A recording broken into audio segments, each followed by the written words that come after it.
Terredefrance.fr, le premier site d'articles français et patriotes, présente Sud Radio Berkov dans tous ses états.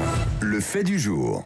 Et oui, le fait du jour, cette semaine, le procès du cyberharcèlement de Brigitte Macron s'est tenu au tribunal correctionnel de Paris. André Berkov et Amaury Bucco, journalistes police-justice à Valeurs Actuelles, mais aussi chroniqueur sur W9 dans TBT9, a assisté aux 2 journées d'audience. André, bonjour à vous Amaury.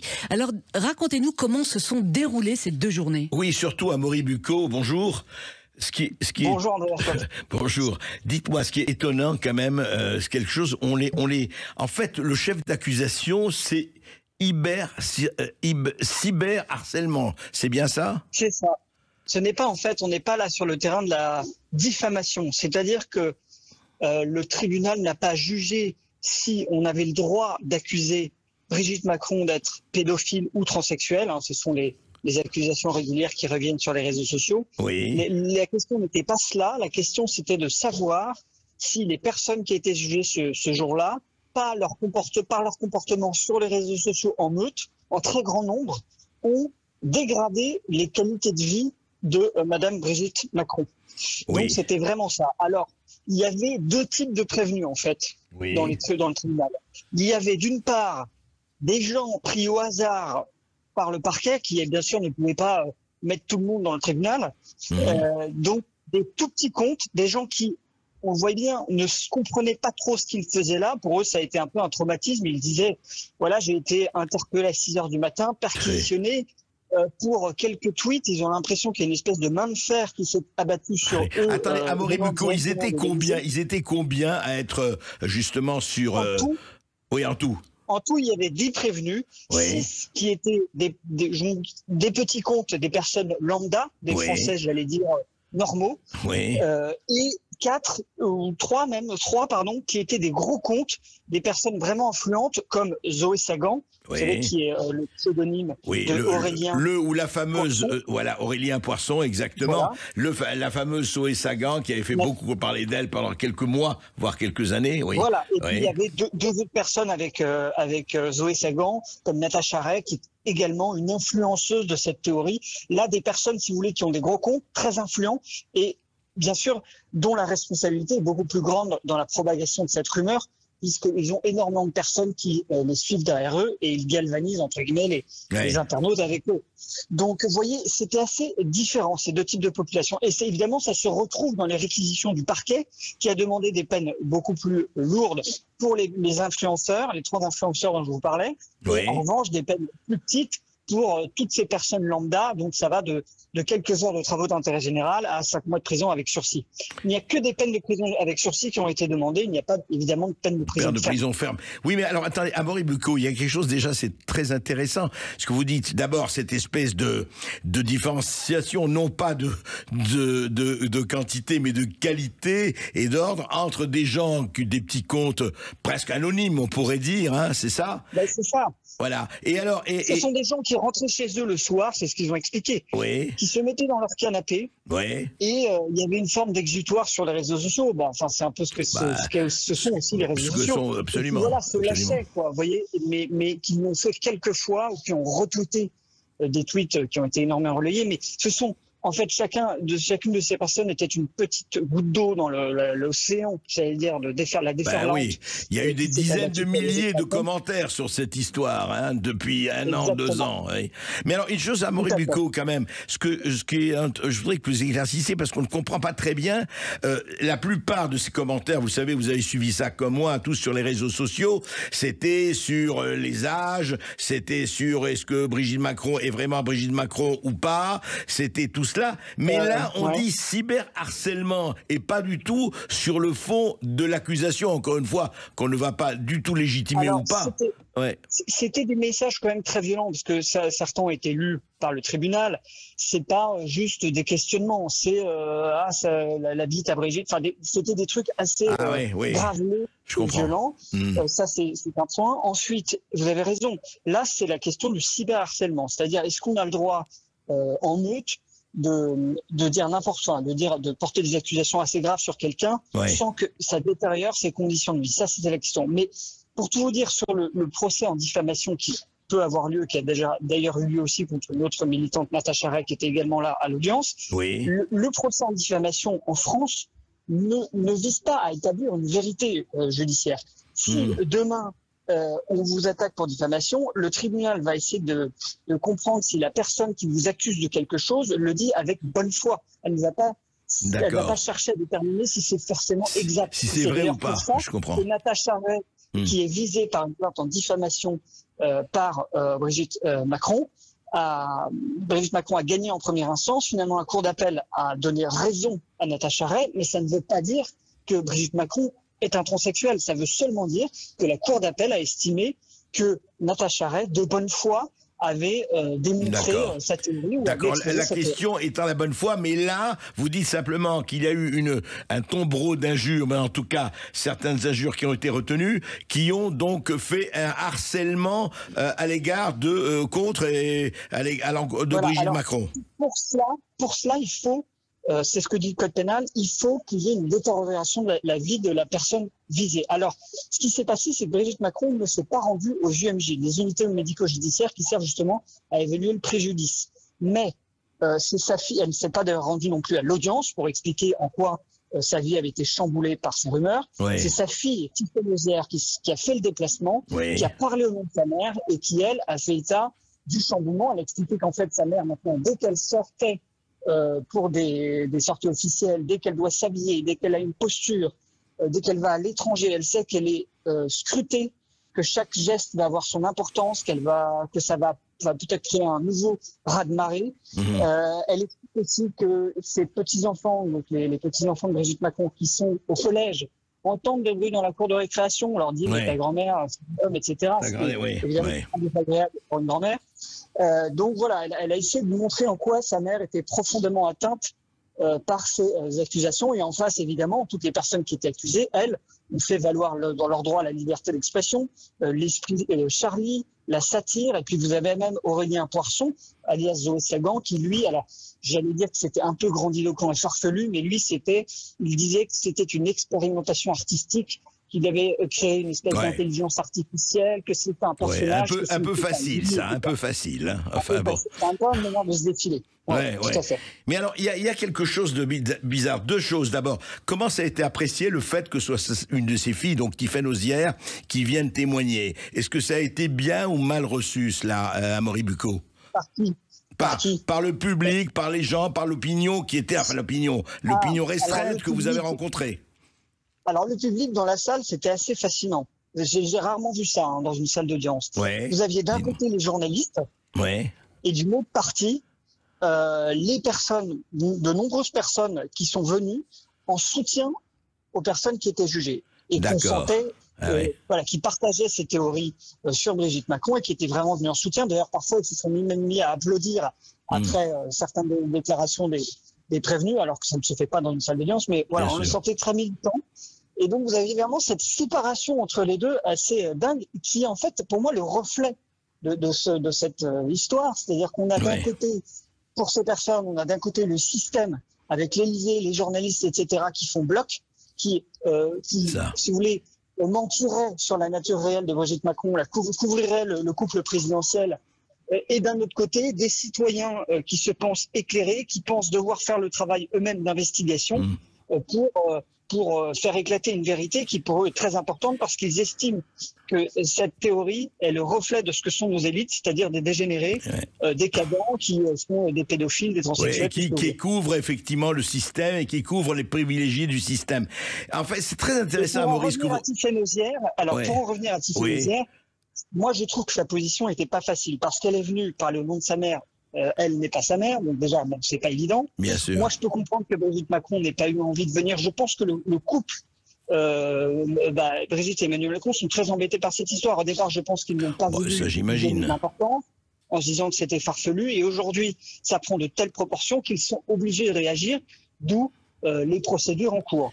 Donc, Tiffaine Auzière vient par le nom de sa mère et en fait, elle s'est retrouvée accusée presque par les avocats de la défense qui ont retourné l'accusation contre elle en lui disant, mais par exemple, et il parle d'une photo où on voit Brigitte Macron en maillot de bain avec son mari. Ils ont dit, voyez, cette photo, c'est votre sœur qui l'a partagée.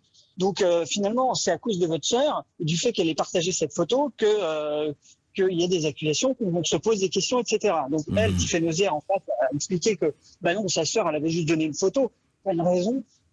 C'est pas pour autant que c'est elle qui a déclenché le harcèlement. Il y a les harceleurs d'un côté vous voyez ce que je veux dire. Mais oui, non, mais Amaury Bucco, deux choses qui sont... D'abord, ce que vous avez dit, c'est très intéressant sur le plan du public, et il y avait deux France. Il y a vraiment deux France. La France qui dit oui, non, tout ça c'est vrai, etc. Et il faut le dire, il faut arrêter de projeter les élites. Et les autres qui disent non, arrêtez de salir la présidence de la République. Enfin, on a vraiment deux opinions là qui s'affrontent. Pour moi, c'est un tout petit moyen. Je le vois, parce que depuis que je parle de cette affaire, notamment sur les réseaux sociaux, j'ai une avalanche de commentaires de gens qui partagent cette théorie et qui, pour moi, sont un petit noyau de gens extrêmement mobilisés sur cette question, qui passent beaucoup de temps sur les réseaux sociaux. Ouais. Je ne pense pas qu'elle soit le reflet d'une grande partie de la France. Je pense qu'en France, tout le monde connaît cette théorie maintenant. Ça fait rire. Ça arrive. Oui, vous pensez qu'ils s'en fichent un peu, que la plupart des gens s'en fichent. Mais voilà, ce qui est vrai, c'est que c'est pas une question politique très, heureusement, j'allais dire existentielle. Bien sûr. Et vous avez un petit noyau de ces gens, par contre très mobilisés, qui se déplacent aux tribunaux, dans les tribunaux, qui sont très actifs sur les réseaux sociaux. Mais je ne pense pas qu'il soit le reflet de quoi que ce soit. Je veux dire, je pense pas que ce soit une blague. Je pense qu'ils s'inscrivent dans un mouvement post-gilet jaune, de remise en question des élites, de rejet du système global, et de haine anti-Macron qui va tellement loin qu'elle s'attaque pas seulement à sa position, à sa posture politique, mais que ça s'attaque carrément. Mais il faut dire à Amaury Bucco qu'ils sont... Oui, mais Amaury Bucco, il faut le dire aussi que les sondages, vous avez vu, 11% de personnes aujourd'hui soutiennent Emmanuel Macron. Alors, on veut pas mettre les sondages n'ont pas toujours raison, loin de là. Enfin, il y a un problème. Et alors, autre chose, quand même, une question. Je ne sais pas si elle a été posée, mais c'est vraiment une question lambda. Moi, je n'ai jamais parlé de cette histoire, vous voyez, à la radio, à la télévision, tant qu'il n'y a pas des preuves flagrantes, vraiment, j'ai même pas abordé le problème. Mais moi, je me demande, en tant que cyberharcèlement, il y a quand même quelqu'un qui aurait dû être là, qui est Xavier Poussard, l'auteur de Devenir Brigitte, avec Candace Owens, mais c'est Xavier Poussard qui est tout écrit. Comment il se fait que Xavier Poussard ne soit pas là? Eh bien, écoutez, parce que moi, je pense que Xavier Poussard, j'ai un peu regardé, j'ai pas l'impression qu'il soit extrêmement actif sur Twitter et qu'il ait envoyé des messages réguliers très forts contre Brigitte Macron. Il a écrit son livre, ça c'est en dehors des réseaux sociaux. Donc si vous voulez, quelque part, Xavier Poussard, mais il a été énormément cité évidemment à l'audience, hein. Ça, il était présent dans le débat. Et c'est pour moi l'intellectuel, celui qui a intellectualisé tout cela, ou du moins tenté de le démontrer, ces théories.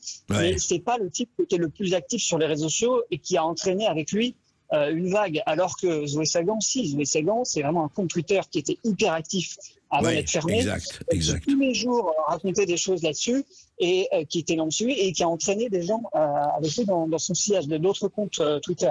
Donc c'est pour ça que M. Poussard n'était pas là. Et ce qui est intéressant, Amaury, c'est que, faut le préciser, l'avocat de Brigitte Macron, à savoir Jean Enoki, a demandé à Tiffaine Auzière des nouvelles de son oncle Jean-Michel Trogneux. Qu'a-t-elle répondu à ce sujet ? Alors, elle a répondu qu'il allait très bien. Et alors, ça peut paraître surprenant. On dit, mais attendez, je ne comprends pas. Pourquoi lui, il va très bien alors que Brigitte Macron ne va pas bien. Lui, déjà, il n'est quand même pas visé directement. Ce que je veux dire, c'est que lui, on ne le reproche pas d'être une femme. C'est moins important. Et puis, moi, je pense aussi que s'il lui avait dit, son état... Enfin, si Tiffaine Auzière avait répondu que Jean-Michel Trogneux était dans un état lamentable, on se serait demandé encore pourquoi il n'était pas là à l'audience, vous voyez. Non mais attendez, Amaury, Amaury, c'est quand même la question. Écoutez-vous, au moins on peut avoir l'opinion qu'on veut. Si Michel Trogneux va très bien, Jean-Michel Trogneux n'est pas bien, pourquoi il ne pas là? Pourquoi il ne s'est jamais manifesté à côté de sa sœur? Mais on l'a vu à côté de... Si vous voulez, dans cette affaire, le problème, c'est que la presse, mais c'est normal parce que je pense que, en fait, la presse ne considère pas cette affaire comme sérieuse et ne répond pas sur le fond. Donc, vous avez des enquêteurs, j'allais dire citoyens, qui font des enquêtes, pour moi, qui ne sont pas très factuelles, mais ils le font. Ils tentent de démontrer quelque chose. Et en face, vous avez une presse qui condamne seulement le principe de faire ça, mais qui ne va pas chercher à répondre factuellement. Nous avons, chez Valeurs Actuelles, nous avons eu un journaliste qui l'a fait, ce travail, qui est même allé rencontrer Jean-Michel Trogneux, il a sonné chez lui, il a recueilli les actes de naissance, etc. Il a sorti toutes les photos où on voit, je ne sais plus à quelle occasion, peut-être l'élection d'Emmanuel Macron, je ne sais plus. Il a rencontré Jean-Michel Trogneux, il l'a rencontré. Il l'avait rencontré et on voit sur des photos Jean-Michel Trogneux avec Emmanuel Macron parce que je crois que c'est quand Emmanuel Macron vient de gagner l'élection ou quelque chose comme ça.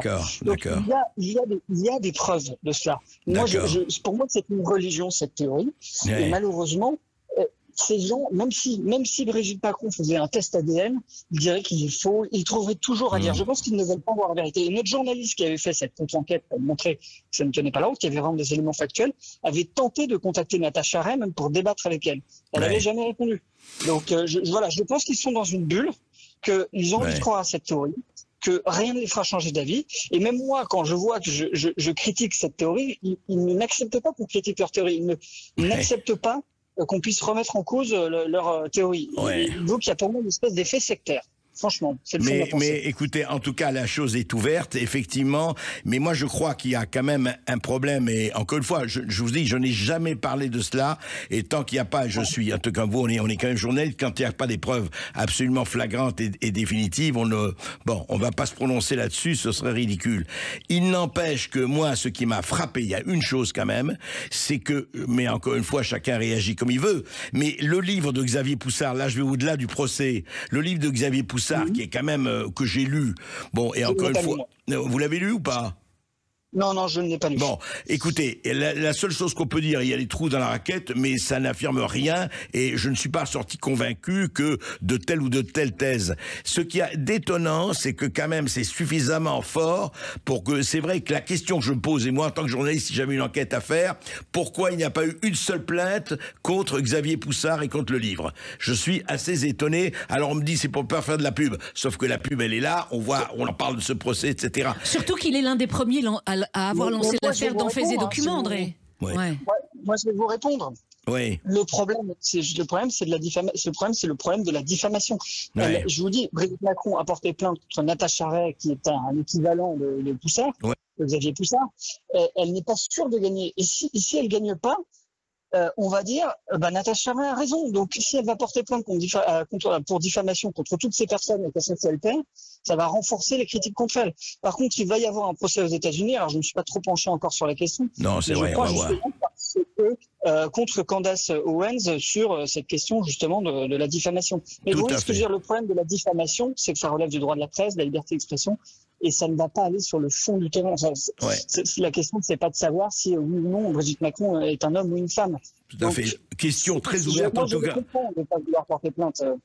Voilà. Moi, en tout cas, Amaury Bicot, merci de vos éclaircissements.